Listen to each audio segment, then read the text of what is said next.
Rim Park, हजुर Abu Dhabi. म चाहिँ आज यहाँ रिम पार्क घुम्न आएको छु। धेरै रमाइलो ठाउँ छ यहाँ घुम्नको लागि, ग्यादरिङ भएर पिकनिक खानको लागि। अनि अर्को कुरा यहाँ सनसेट, यहाँबाट सनसेट धेरै राम्रो देखिन्छ। हजुरहरू पनि हेर्नुहोस् है त।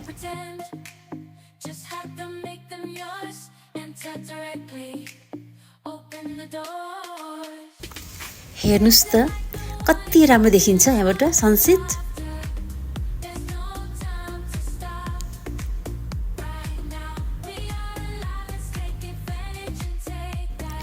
अनि यहाँ बच्चाहरूलाई खेल्नको लागि पनि धेरै राम्रो राम्रो ठाउँहरू छ। अहिले म हजुरलाई देखाउँछु। पहिला यता हेरौँ है त। बोट, पानीमा खेल्ने साइक्लिङ, राउन्ड बोट, ग्यादरिङ भएर राउन्ड बोटमा घुम्नलाई पनि धेरै रमाइलो हुन्छ। आहा,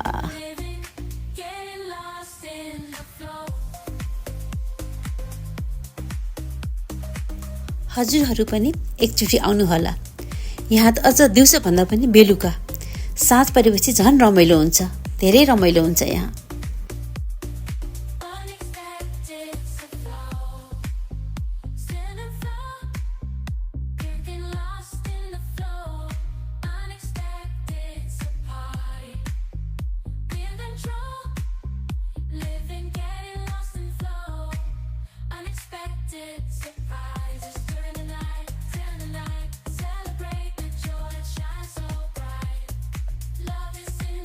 हजुरहरू यो सिंगल बोट लिएर पनि घुम्न सक्नुहुन्छ।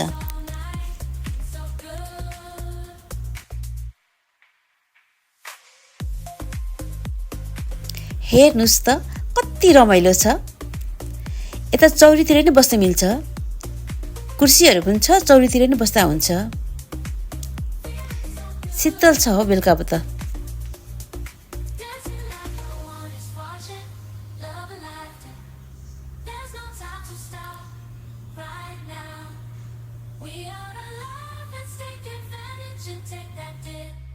अनि खाजा नास्ता खानको लागि पसलहरू पनि छ यहाँ। कोल्ड ड्रिङ्क्स, कफीहरू सबै पाइन्छ। यो ठाउँ चाहिँ सानो सानो बच्चाहरू खेल्ने ठाउँ।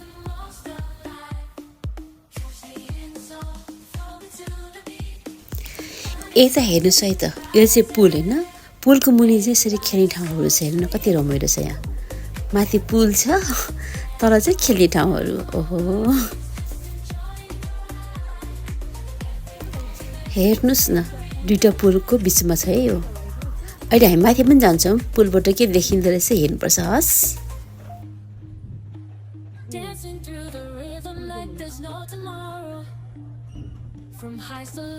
यो ठाउँमा चाहिँ साइकल, बोर्ड, स्केटिङ सबै खेल्नुहुन्छ बच्चाहरूले। बच्चा पनि हुनुहुन्छ, ठुलो पनि हुनुहुन्छ, सबैजना। हेर्नुहोस् है,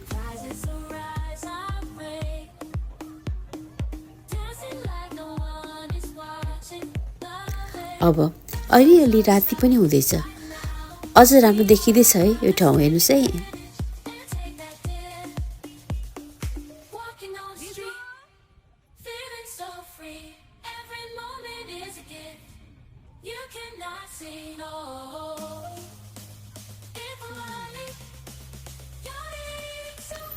यसो पानी खाजा पनि खानु पर्यो, एकछिन रेस्ट।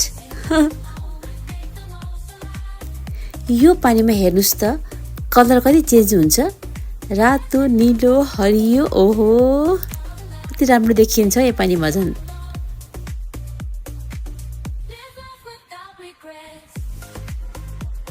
अब यो पुल माथिबाट हेरौँ है त, कस्तो देखिँदो रहेछ रिम पार्क। आउनुहोस् हजुरहरू पनि। यो पुलबाट चाहिँ मान्छेहरू बाटो क्रस गर्नु हुँदो रहेछ, गाडी हिँड्दैन। हेर्नुहोस् त यो पुलबाट हेर्दा कस्तो देखिन्छ रिम पार्क, धेरै राम्रो देखिन्छ।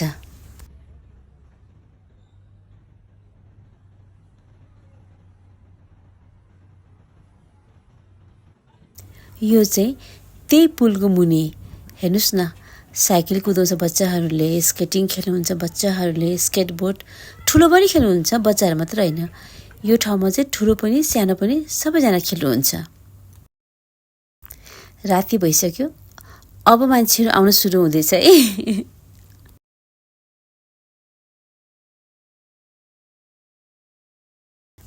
दिनभरि ड्युटी पनि हुन्छ, दिउँसो गर्मी पनि हुन्छ, हिँड्न सकिँदैन बाहिर।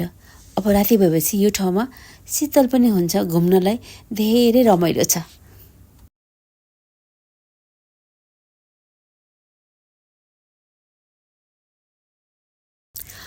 अब चाहिँ म उत्तर साइडमा जाँदैछु। त्यो ठाउँमा चाहिँ धेरै रुखहरू पनि छ अनि वाल पनि राम्रो वालहरू छ। हेर्नुहोस् है अब एकछिन।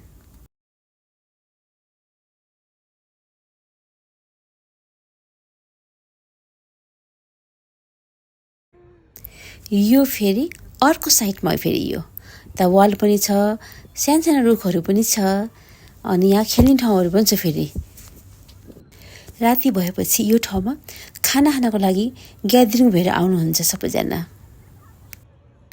यो चाहिँ मैले भिडियो बनाएको वाल हो। यस्तो वालहरू त धेरै छ यहाँ।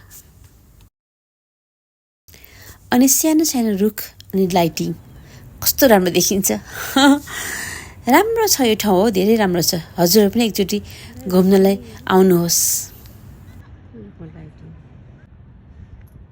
यो चाहिँ त्यो रुख भएकोबाट पनि अझ पर यहाँ चाहिँ मान्छेहरू मर्निङ वक गर्ने, इभिनिङ वक गर्ने, हिँड्ने ठाउँ हो। यो चाहिँ यहाँ पनि राम्रो छ।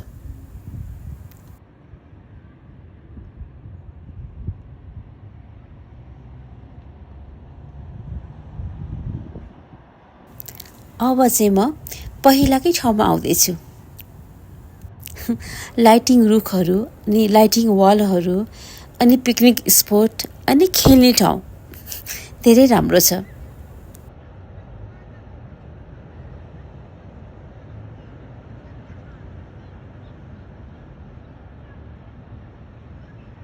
राति भएपछि यो ठाउँमा अझै धेरै ग्यादरिङ हुँदो रहेछ मान्छेहरू।